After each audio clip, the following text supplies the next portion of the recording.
편지 한 통이 바꾼 세상, 반고흐와 테오의 이야기. 세상에 둘도 없는 형제, 테오와 빈센트 반 고흐. 편지 한 통에서 시작된 모든 것, 형제. 세상에서 제일 이상한 동업자. 자, 일단 이것부터 알아야 해. 반 고흐라고 하면 대부분 사람들이 뭘 떠올려? 귀 자른 미친 화가? 아니면 별이 빛나는 밤? 맞아. 근데 있잖아. 그 전에 먼저 알아야 할 게 있어. 반 고흐가 그 그림들을 그릴 수 있었던 건 순전히, 진짜 순전히 동생 테오 덕분이야. 이게 단순한 형제 사이 좋아요 이야기가 아니거든. 테오는 매달 자기 월급에서 돈을 떼어서 형한테 송금했어. 파리에서 성공한 미술 딜러로 일하면서 그냥 가끔 용돈 준 게 아니야. 거의 평생 동안 말이야. 그리고 그 기간 동안 빈센트는 뭘 팔았냐고? 살아생전에 딱 한 점, 붉은 포도밭이라는 작품. 단 한 점이 전부랴. 그러니까 이건 예술가형이랑 미술 딜러 동생이 맺은 완전히 독특한 계약 같은 거였어. 빈센트가 1884년에 테오한테 보낸 편지에서 이런 제안을 해. 이제 미래에 대한 제안을 하나 드리겠습니다. 제 작품을 보내드릴 테니 원하시는 만큼 가져가셔도 좋습니다. 뭔가 사업 파트너 같지 않아? 자기 그림을 담보로 생활비를 받겠다는 거야. 결국 테오는 그 그림들을 하나도 못 팔았어. 파리 사람들 눈에는 너무 어둡고 촌스러워 보였거든. 그래도 돈은 계속 보냈어. 이게 미쳤지 않아? 형이 그림을 못 팔아도, 형이 사고를 쳐도, 형이 정신병원에 들어가도 테오는 멈추지 않았어. 빈센트가 테오에게 보낸 편지가 무려 663통이야. 반대로 테오가 형한테 보낸 건 39통이 남아있어. 이 숫자만 봐도 이 관계가 어떤 건지 느껴지지 않아? 방황하는 형, 버티는 동생. 자, 시간을 좀 거슬러 올라가 보자. 1872년 빈센트는 16살이야. 헤이그에 있는 삼촌 미술회사에서 이때부터 테오한테 편지를 써. 근데 이 형 원래 화가가 될 생각이 없었어. 처음엔 미술 딜러로 제법 잘 나갔거든. 런던 지점, 파리 지점. 이름 날리는 것 같았는데 어느 순간부터 종교에 미쳐버려 직업엔 흥미를 잃고 결국 잘려. 그 다음엔 뭘 했냐고? 영국에서 잠깐 교사를 하다가 신학을 하겠다고 암스테르담으로 가. 근데 거기서도 적응을 못해. 아니, 근데 이 형 끈기는 있어. 이번엔 벨기에 탄광 지역 보리나주로 가서 광산 노동자들한테 설교를 해. 그때 테오한테 보낸 편지가 압권이야. 음울한 곳이에요. 모든 것이 음산하고 죽음을 연상시키는 분위기를 풍겨요. 노동자들은 열병 때문에 야위고 창백하고.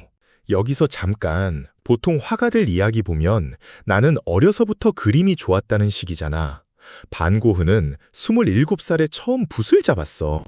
신학 공부도 실패하고 설교도 잘 안 되고 완전히 인생이 뒤엉킨 상태에서 테오가 편지 한 통 써. 형, 그림 한번 해봐.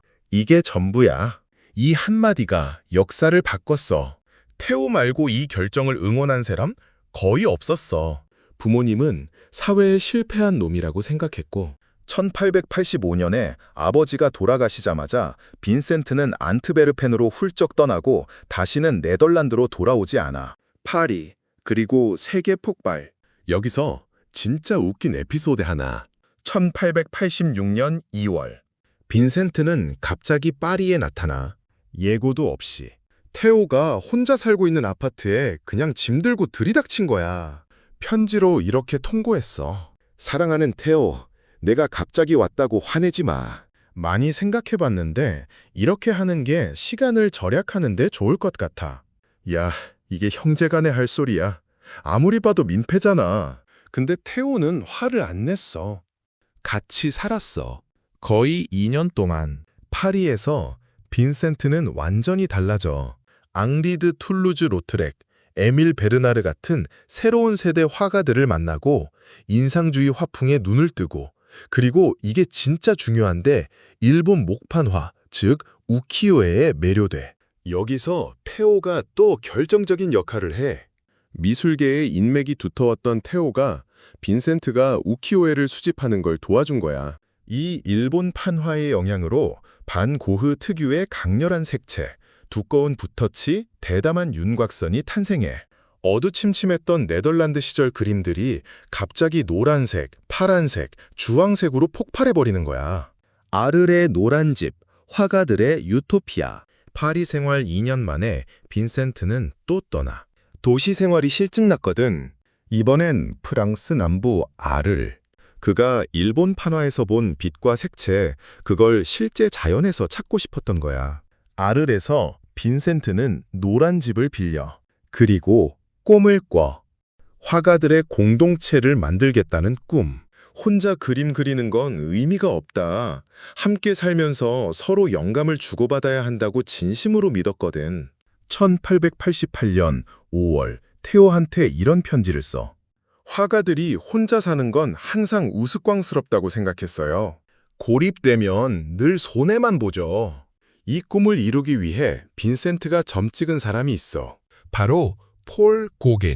근데 사실 고갱이 아르로 온 건 순전히 자기 의지는 아니었어. 고갱은 당시 빚에 쪼들려 있었는데 테오가 고갱한테도 재정 지원을 약속하면서 우리 형이랑 같이 살아주면 어때? 라고 제안한 거야. 즉, 테오가 고갱을 아르로 보낸 거야. 그리고 그게 나중에 어마어마한 사건으로 터져. 1888년 10월 고갱이 드디어 노란집에 도착해. 테오는 형에게 편지를 썼어. 고갱이 온다니 당신 인생에 큰 변화가 생길 거예요. 당신의 노력이 결실을 맺어 예술가들이 편안하게 느낄 수 있는 집이 되기를 바랍니다. 테오도 흥분했던 거야. 근데 이 흥분이 얼마나 오래 갔냐고? 2달. 2달밖에 안 갔어.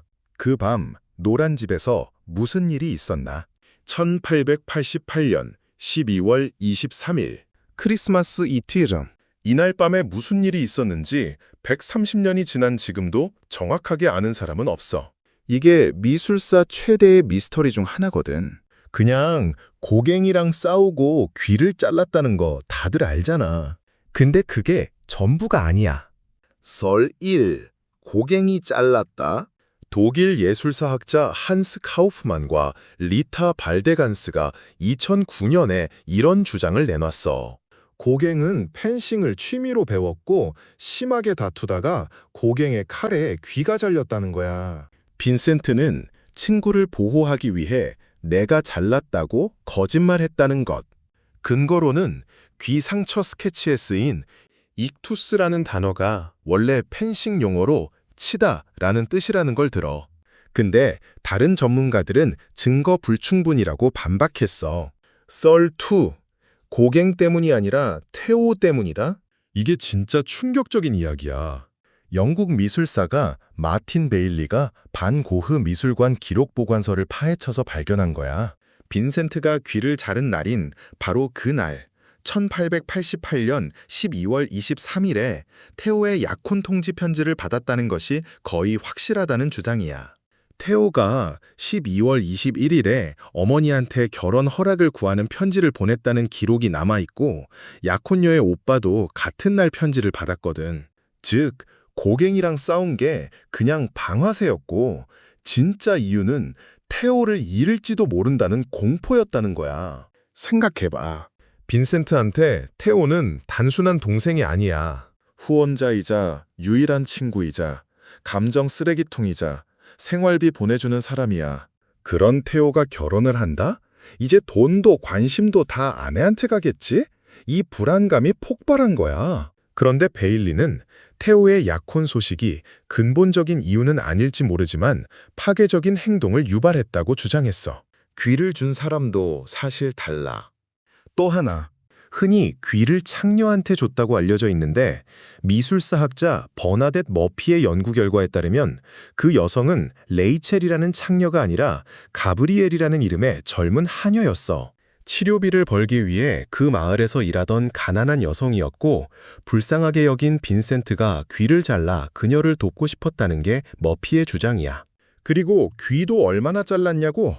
귀 일부가 아니라 왼쪽 귀를 통째로 잘랐다는 사실이 빈센트를 치료한 의사 펠릭스 레이의 편지에서 확인됐어.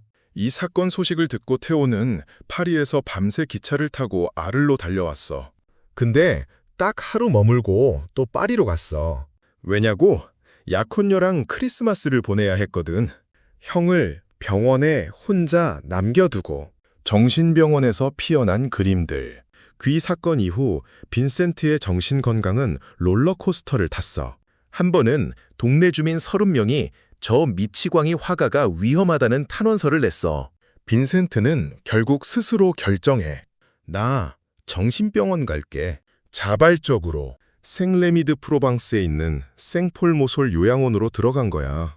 여기서 진짜 역설적인 일이 일어나.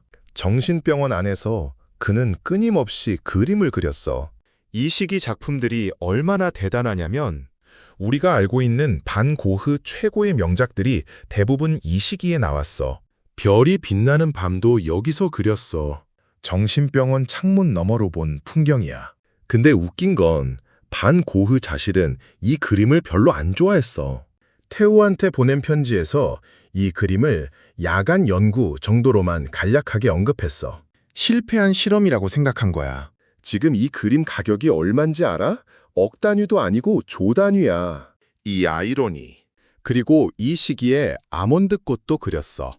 테오의 아들이 태어났다는 소식을 듣고 조카를 위해 선물로 그린 그림이야. 파란 하늘 배경에 하얀 아몬드 꽃이 피어나는 그림. 그 아이의 이름은 빈센트 빌렘 반 고흐. 형의 이름을 따서 지은 거야. 테오가 편지에 직접 썼어. 형처럼 심지가 굳고 용기 있는 아이로 크길 바란다고. 폭풍의 끝, 그리고 진짜 시작. 두 형제의 마지막. 1890년, 빈센트가 드디어 정신병원에서 나왔어. 그는 파리 근교의 예술가 마을 오베르슈르와즈로 이사했어. 여기서 엄청난 속도로 그림을 그려. 마지막 70일 동안 그린 그림이 80점이 넘어. 하루에 한 점 이상을 그린 셈이야. 그런데 이때 테오한테서 폭탄 선언이 날아와. 미술 회사를 그만두고 독립하겠다는 거야. 지금까지 그나마 안정된 수입이 있었는데 그게 사라질 위기인 거잖아. 빈센트는 공황에 빠져 테오한테 편지를 써. 여기로 돌아오니 마음이 너무 아팠고 당신을 위협하는 폭풍이 저에게도 무겁게 짓누르는 것 같았습니다. 평소에는 꽤 쾌활하게 지내려고 노력하지만 제 삶 역시 근본부터 공격받고 있고 발걸음마저 흔들리고 있습니다. 테오와 그의 아내 요는 형을 안심시키려 했어. 근데 빈센트의 불안은 너무 깊이 박혀 있었어. 1890년 7월 27일, 빈센트는 밀밭으로 나가서 자신의 가슴에 총을 쐈어. 그 자리에서 죽지 않고 다음 날까지 살았어. 테오는 소식을 듣고 또 달려왔어. 그리고 빈센트는 테오의 품에서 숨을 거뒀어. 37살. 마지막으로 이런 말을 남겼다고 해. 이 모든 것이 끝났으면 좋겠다. 테오는 형의 죽음 이후 충격으로 심신이 완전히 무너졌어. 형의 회고전을 기획하던 그는 한순간 모든 의욕을 잃고 고흐가 죽은 지 반년도 지나지 않은 때 형을 따랐어. 1891년 1월, 테오의 나이 33살. 두 형제가 나란히 사라진 거야. 세상에서 가장 중요한 설악, 모든 것이 끝난 것 같았어. 빈센트는 예술가로서 인정받지 못한 채 요절했고 유일한 후원자 테오도 죽었어. 이제 아무도 이 형제를 기억하지 않을 것 같았어. 근데 남은 사람이 한 명 있었어. 요하나 봉거, 테오의 아내이자 빈센트의 제수. 29살의 젊은 여성이 혼자 남았어. 그녀가 받은 유산은 뭐냐고. 테오는 반 고흐의 회화 약 200점, 수백 점의 스케치, 두 형제가 주고받은 방대한 양의 편지가 쌓인 파리의 아파트를 유산으로 남겼어.